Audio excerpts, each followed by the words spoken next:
This is Oklahoma's own News 9. We're learning more about how Democrats in Congress are hoping to pay for the $3.5 trillion human infrastructure package that President Biden is pushing. A package of proposed tax hikes, mostly targeting the wealthy, came up for a debate in a House committee today.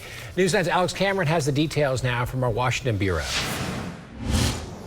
The proposal put forward by Democratic leaders in the House Ways and Means Committee is likely just a first draft of the tax package that could ultimately come up for a vote.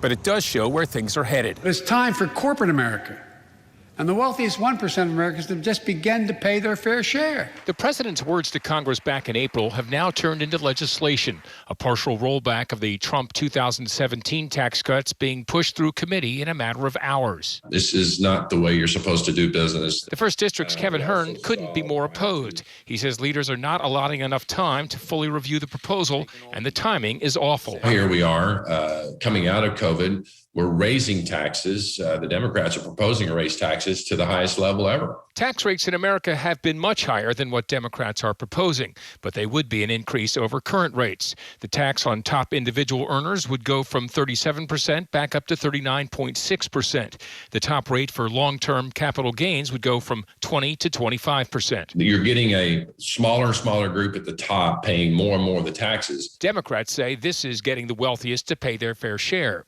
And along that line, corporate taxes would be restructured, with the rate for the lowest earners actually dropping.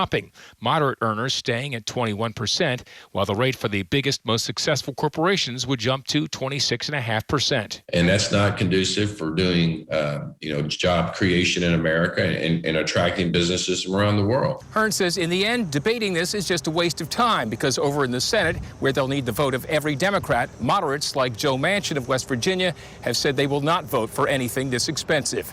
From our Washington bureau, I'm Oklahoma's own Alex Cameron.